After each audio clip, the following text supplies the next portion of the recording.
할렐루야. 우리 앞뒤 옆에 계신 분들과 인사 나누겠습니다. 잘 오셨습니다. 은혜 받으세요. 건강하세요. 이렇게 인사해 보도록 하겠습니다.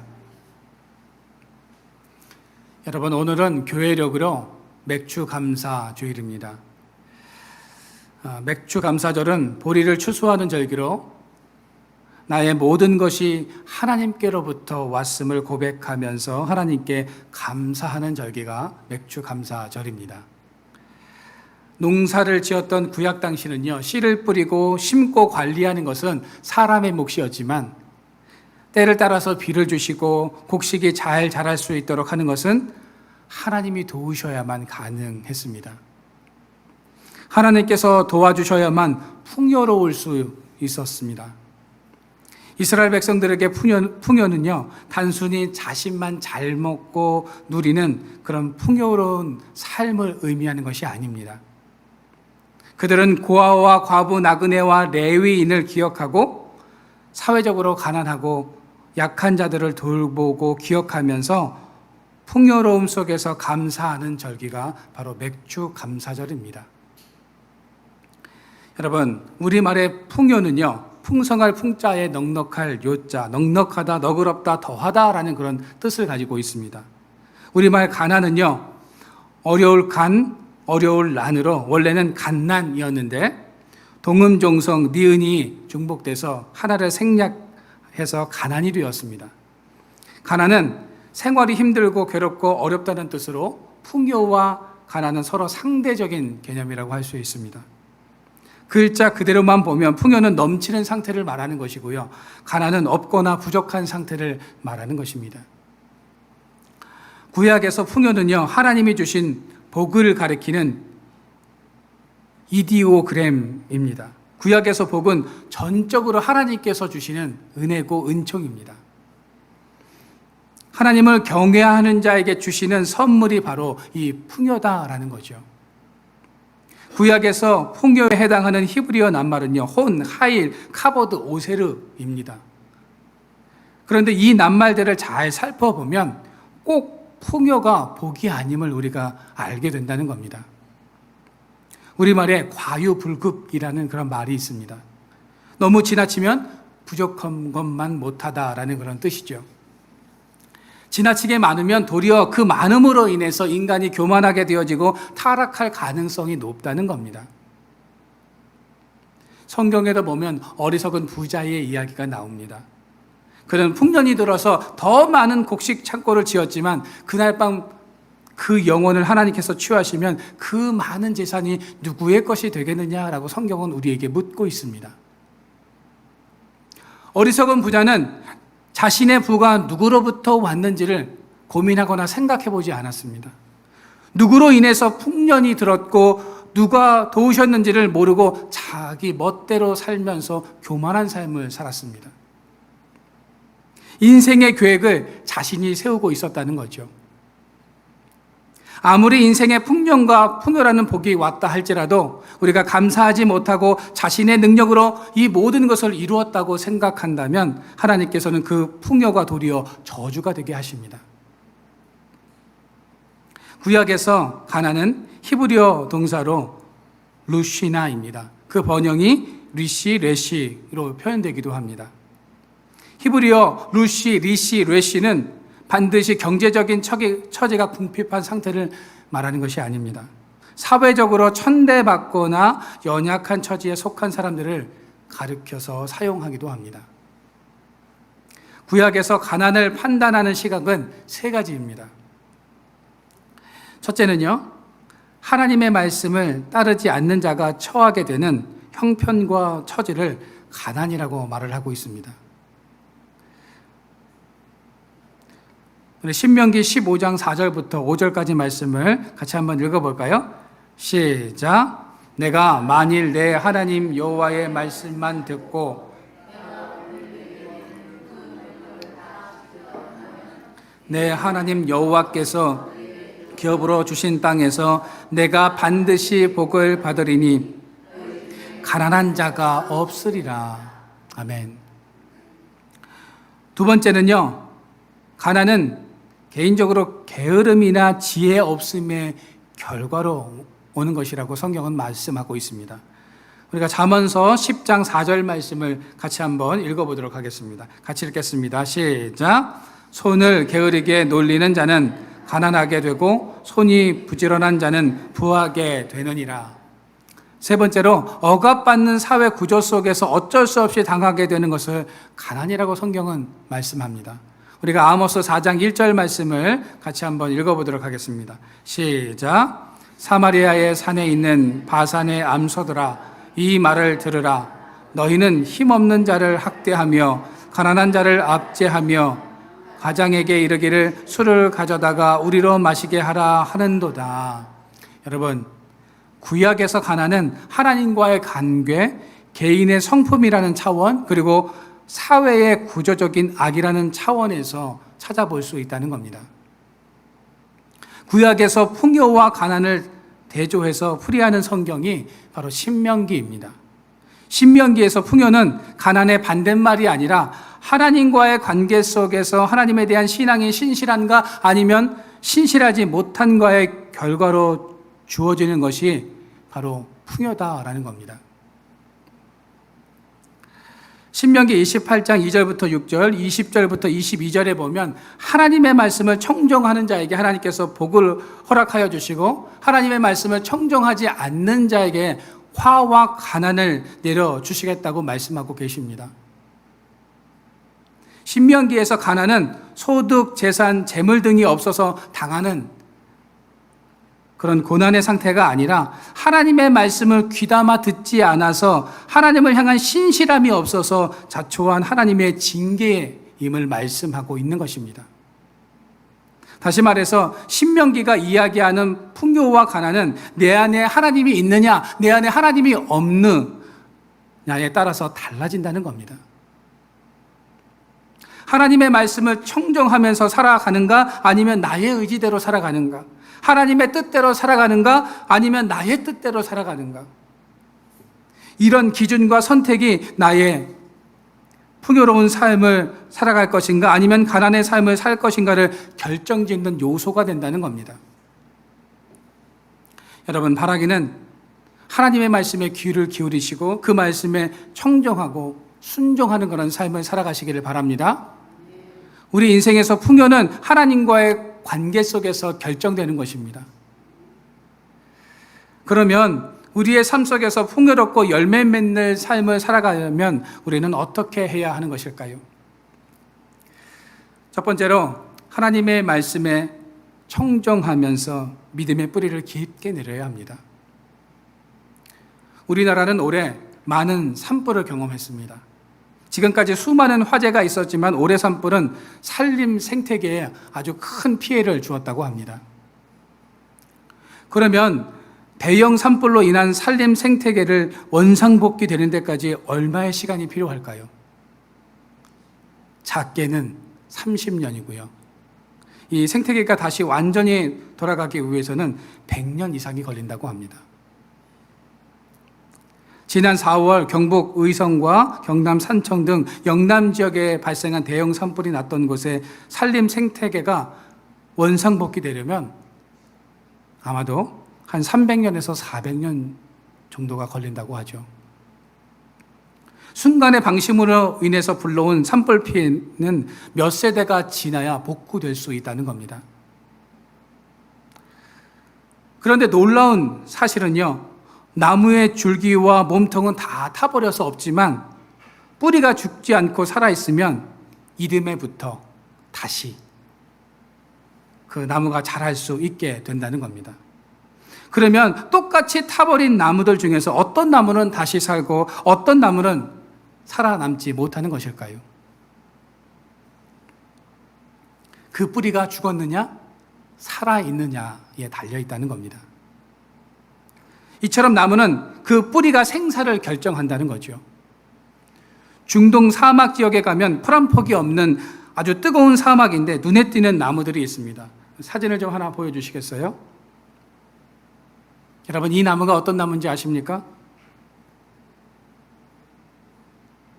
잎사귀가 그리 크지는 않지만 사막 한복판에서 생명을 유지하고 있습니다.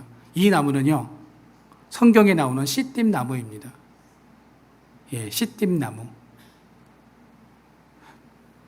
조각목이라고 이야기하기도 하고요. 이 나무로 하나님의 법궤를 만들었습니다. 그러면 이 시띠나무는 어떻게 열악한 환경 속에서도 살아남을 수 있었을까요? 그 나무의 뿌리가 아주 깊기 때문에 이 열악한 상황 속에서도 살아남을 수 있었습니다. 시띠나무의 뿌리가 얼마나 깊은가 하면요, 물이 있는 곳까지 그 뿌리를 내린다는 겁니다. 사막지대라도 그 지하 깊숙한 곳에는 물길이 있습니다. 그 물길이 있는 데까지 그 뿌리를 내리기 때문에 이 사막 한가운데서도 푸른 나무 잎을 들이울 수 있다는 거죠. 이처럼 뿌리를 깊게 내리는 나무일수록 열매를 맺고 풀을 수 있게 되는 것입니다. 그냥 열매를 맺게 되는 것이 아니라 풍성하게 맺게 되는 것입니다. 여러분, 우리의 믿음도 동일합니다. 그 뿌리가 하나님께 깊게 내려가 있어야 하나님께서 공급해 주시는 풍요로운 삶을 우리가 누리며 살아갈 수 있게 되는 것입니다. 신명기의 말씀처럼 내 안에 하나님의 말씀이 있고 없으므로 우리의 삶이 평가되고 그 믿음의 뿌리가 깊게 내려질 때 풍요로운 삶을 살아갈 수 있게 되는 것입니다. 여러분, 내 속사람 안에 하나님의 말씀이 자리 잡고 있습니까? 그 말씀이 하나님께 뿌리를 깊게 내리고 있습니까? 바라기는 하나님의 말씀에 믿음의 뿌리를 깊게 내릴 수 있는 여러분들의 삶이 되어지기를 소망합니다. 그 믿음의 뿌리를 깊게 내리고 하나님께로 그 뿌리를 뻗쳐서 이 땅에서 풍요로울 뿐만 아니라 내 주변에도 베풀면서 살아가는 열매 맺는 성도들이 되시기를 주님의 이름으로 축원드립니다. 두 번째로 생명력 있는 한 알이면 된다고 말씀하십니다. 여러분, 우리가 식물을 심을 때 어떤 조건들을 봅니까? 먼저 종자가 좋은지를 파악해 봐야 합니다. 혹시 모양은 기형은 아닌지, 크기는 작은지 큰지, 오래된 것은 아닌지를 파악해 봅니다. 그리고 그 종자가 잘 자랄 수 있는지 흙이나 환경을 따져봅니다. 그렇게 모든 조건들을 따지면서 식물을 심어도 조금만 신경을 덜 쓰면 어떻게 돼요? 금방 죽어버립니다. 또한 그 안에 생명력이 없으면 좋은 환경 속에서도 열매가 맺혀지지가 않습니다. 성장하지 않는다는 거죠. 사람들은 종자와 환경을 따지면서 풍성한 열매를 맺기를 바랍니다. 그러나 예수님은 크기와 품종과 양이 중요하지 않다고 우리에게 말씀하십니다. 그냥 단순히 그 한 알이면 된다고 우리에게 말씀해 주고 계십니다.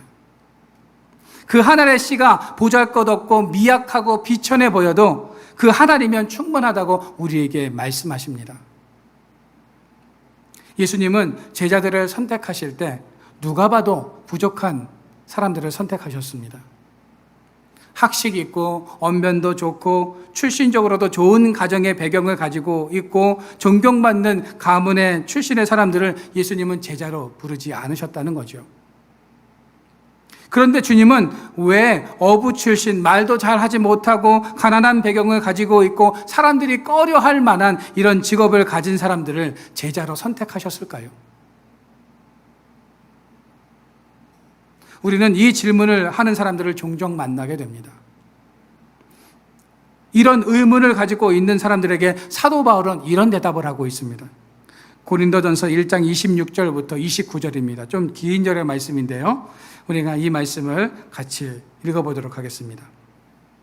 같이 읽겠습니다. 형제들아, 너희를 부르심을 보라. 육체를 따라 지혜로운 자가 많지 아니하며 능한 자가 많지 아니하며 문벌 좋은 자가 많지 아니하도다. 그러나 하나님께서 세상에 미련한 것들을 택하사 지혜 있는 자들을 부끄럽게 하려 하시고 세상에 약한 것들을 택하사 강한 것들을 부끄럽게 하려 하시며 하나님께서 세상에 천한 것들과 멸시받는 것들과 없는 것들을 택하사 있는 것들을 폐하려 하시나니. 이 말씀에 보면 하나님은 미련하고 부족하고 약한 사람들, 멸시받는 사람들, 천대받는 사람들을 통해서 놀라운 역사를 만들어 가십니다. 그래서 모든 사람들이 육체적인 조건이나 외모나 사회적인 배경이나 위치나 물질적인 소유 등으로 자랑하지 못하도록 하셨습니다. 베드로를 비롯해서 예수님의 12 제자들은요, 상당수가 배움의 기회가 없었던 인물들입니다. 구약의 아모스 선지자는, 또 다윗은요, 양을 쳤던 사람입니다. 엘리사는요, 농부로서 소를 데리고 밭을 가다가 하나님의 부르심을 받았습니다. 나움, 미가, 요엘 선지자는요, 부모로부터 물려받은 신앙의 배경이 하나도 없었습니다. 오바댜는 부모님의 이름조차 언급되고 있지 않습니다. 에스더 왕비는 부모님을 일찍 여의고 사촌 오빠 모르드게에 의해서 키워졌습니다. 룻은 이방 여인이었습니다. 만약 이 성경의 위인들이 외적인 배경과 없는 것을 탓했다면 그들은 자신들에게 주어진 그 사명을 감당하지 못했을 겁니다. 열등의식에 빠져서 무능하다며 자신을 한탄하면서 살았을 겁니다. 여러분, 우리가 주 안에서 열매 맺는 삶이 되기 위해서는 내 안에 열등의식을 극복해야 합니다. 이 열등의식은 우리를 위축시키며 자신감과 용기, 도전정신과 삶의 에너지를 고갈시키는 원인이 되는 것입니다. 그 열등의식이 내 안에 뿌리 내리지 못하도록 해야 한다는 겁니다. 시멘즈 박사의 상한 감정의 치유라는 책에 보면 낮은 자존감과 열등의식이 우리에게 미치는 4가지 영향에 대해서 이렇게 이야기를 하고 있습니다. 첫째는 우리의 잠재력을 마비시킨다는 거죠. 둘째는 우리의 꿈을 파괴시킨다는 겁니다. 세 번째로는 다른 사람들과 좋은 관계를 맺지 못하게 한다는 거죠. 네 번째는 하나님의 사역을 방해한다는 겁니다. 방해가 되게 한다는 거죠. 여러분, 우리가 무슨 일을 하든 낮은 자존감과 열등의식으로 위축되어 있을 필요가 없다는 겁니다.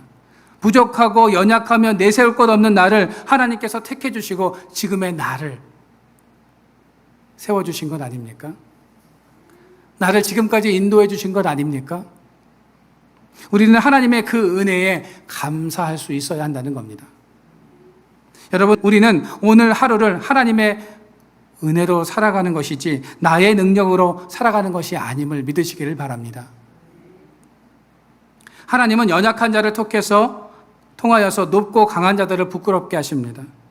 하나님은 우리의 외적인 상황과 배경을 보시는 분이 아니라 나 한 사람, 너 하나면 된다라고 우리에게 말씀해 주시는 분이십니다. 교사여 절대로 가르치지 마라라는 책에 보면 이런 이야기가 나옵니다. 어린 시절에 나는 문제아였다. 담배를 피우다가 경찰에 붙잡히기도 하고 구멍가게에서 과자를 훔치기도 했다. 어느 날 친구들과 구슬치기를 하며 놀고 있는데 한 할머니가 저에게 오셔서 학생, 하나님은 학생을 너무 사랑하셔. 그래서 하나님은 그 아들을 이 땅에 보내주셨어. 그래서 우리가 그 아들을 믿으면 천국에 갈 수 있어. 내 손자도 얼마 전에 천국에 갔는데 그러니 학생도 그 귀한 천국에 가야지. 그때 나는 철없이 대꾸했다. 죽어서 천국 갈 거면 할머니나 가세요. 지금 생각해보면 그 할머니는 손자를 잃고 그 또래에 방황하고 있는 아이들을 안타까워하면서 복음을 전하셨던 것이다. 이 사건 후에 나는 30년이 지나서 목사가 되었다. 나를 불쌍히 여기신 할머니를 통해 뿌려진 복음의 씨앗이 마침내 결실을 맺게 된 것이다. 이 책을 쓴 김인환 목사님은요, 그 할머니가 뿌려놓은 그 한 알의 씨앗이 마음밭에 떨어졌고 그 씨앗이 드디어 싹을 내고 자라서 열매를 맺게 되었다고 말씀을 하고 있습니다. 여러분, 그 보잘것없는 한 알의 씨앗은 많은 영혼을 구원하는 열매 맺는 나무로 성장하게 되었다고 말을 하고 있습니다. 하나님께 그 씨앗은 어떤 외적인 배경을 가지고 있는가가 중요한 것이 아닙니다. 그 안에 생명력이 있는가 없는가가 중요한 것입니다. 그 안에 생명력이 있다면 그 씨앗은 언젠가는 열매 맺는 나무가 된다는 거죠. 여러분, 바라기는 이제 여러분들도 누군가에게 한 알의 씨앗이 되시기를 바랍니다. 그 안에 생명력이 있다면 그 씨앗은 언젠가는 열매를 맺게 될 것입니다. 그 한 알의 씨앗은 또 다른 열매를 맺게 된다는 이 사실을 믿고 오늘도 하나님께 쓰임받는 한 알의 좋은 씨앗들이 되시기를 주님의 이름으로 축원드립니다. 마지막 세 번째로요, 가난 속에서도 감사할 때 풍요의 삶을 살아갈 수 있습니다. 여러분, 요즘 같은 시대 속에서 밥을 굶는 아이들, 청년들이 있다면 믿으시겠습니까? 통계 자료에 따르면 20세에서부터 29세 청년 중 37.1%가 생활비가 부족해서 끼니를 챙기지 못한다고 답을 했다고 합니다. 3명 중 1명은 경제적인 이유로 식사를 하지 못한다는 거죠. 이들 중 52%가 끼니를 챙기지 못하고 과자 등으로 하루하루를 버티고 있고 36%는 굶는 친구들도 있다고 합니다.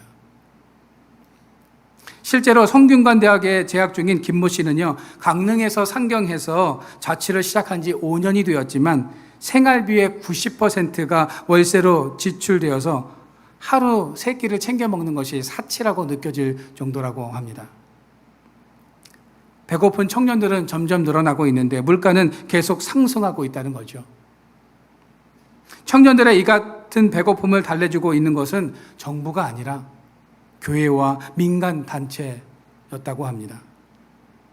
성북중앙교회는 청년들을 위한 무료 급식소인 새벽 만나를 운영하고 있는데 하루 평균 80명이 찾아온다고 합니다. 노량진의 강남교회도 무료 아침 식사를 제공하고 있는데 지금은 좀 인원이 줄었지만 예전에는 하루 평균 300명 이상의 청년들이 와서 식사를 하고 간다는 겁니다. 성결대학교 사회복지 교수는 현재 국가에서 결식 상태에 놓인 청년들을 위한 정책이 없어서 교회와 민간단체가 오롯이 감당하고 있다고 이렇게 말을 하고 있었습니다. 여러분, 오늘날 이 모습이요, 바로 아모스 때와 너무 흡사하다는 겁니다. 오늘 여러분들이 읽으셨던 아모스 6장 4절과 6절 말씀을 제가 다시 한번 읽어드리겠습니다. 상아상에 누우며 침상에 기지개를 켜며 양떼에서 어린 양과 우리에서 송아지를 잡아서 먹고 비파 소리에 맞추어 노래를 짓거리며 다윗처럼 자기를 위하여 악기를 제조하며 대접으로 포도주를 마시며 귀한 기름을 몸에 바르면서 요셉의 환난에 대하여는 근심하지 아니하는 자라. 이렇게 성경을 말씀하고 있습니다. 아모스 시대는 풍요로 넘쳐나는 시대였습니다. 여로보암 2세가 오랫동안 나라를 다스리면서 정치적으로 안정되고 경제도 크게 번성했다는 겁니다. 아모스 시대에는요, 상하상에 눕고 자는 그런 사람들이 있었던 반면에 신발 한 켤레가 없어서 종의 처지로 팔려가는 그런 사람들도 있었습니다. 하루에 양과 송아지를 막 잡아먹으면서 흥청망청 살아가는 그런 사람이 있었던 반면 입에 풀칠하기도 어려워서 자기 옷을 전당포에 잡혀서 살아가는 그런 사람들도 있었습니다. 풍악에 빠져서 먹고 마시고 즐기면서 몸치장에 바쁜 그런 사람들이 있었던 반면에 찌꺼기 밀이라도 사서 먹어야 했던 찢어지게 가난한 그런 사람들이 있었다는 거죠. 아모스 시대는 빈부의 격차가 심해도 너무 심하다라는 것을 말씀하고 있습니다. 부유한 상류층은 점점 더 부패하고 가난한 사람들은 점점 더 가난해지는 이런 악순환이 계속되고 있다는 것을 말하고 있습니다.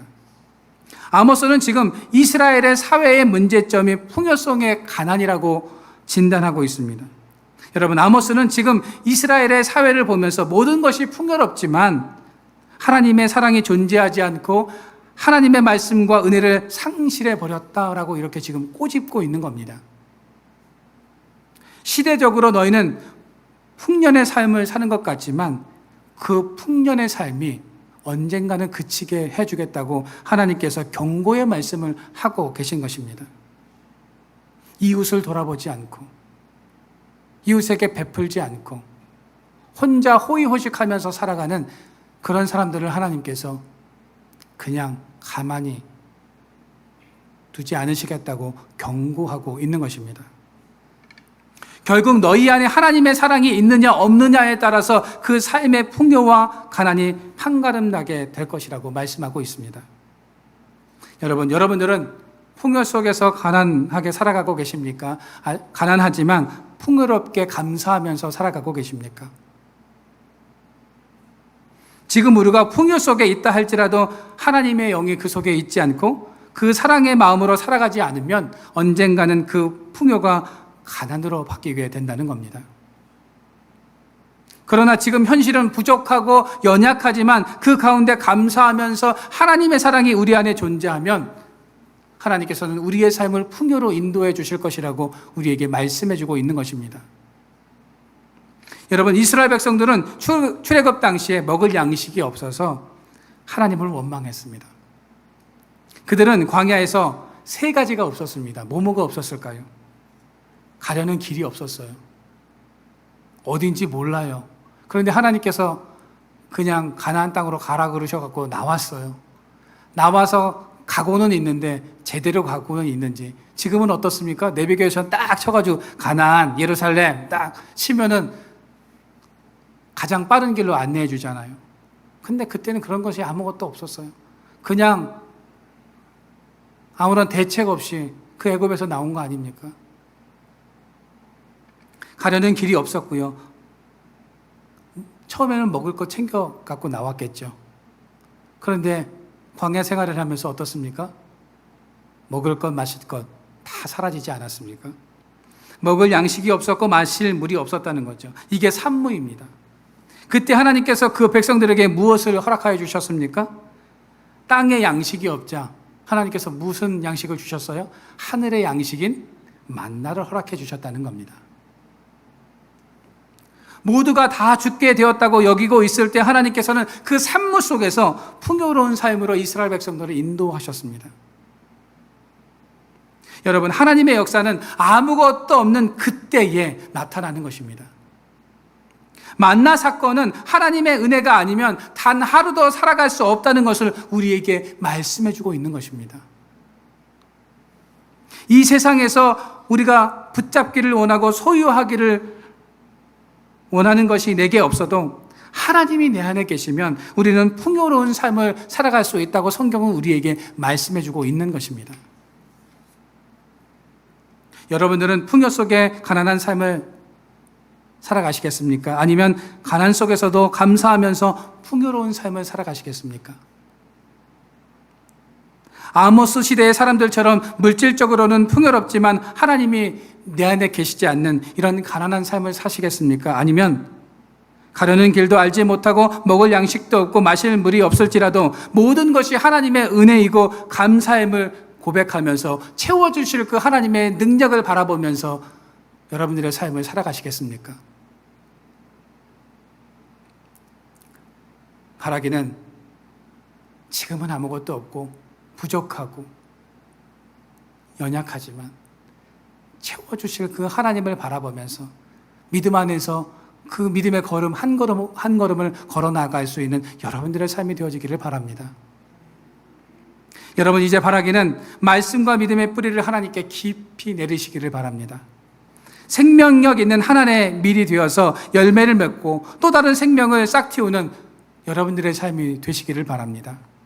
어떠한 상황 속에서도 하나님의 은혜를 기억하고 감사하면서 풍요로 넘치는 여러분들의 삶이 되시기를 주님의 이름으로 축원드립니다.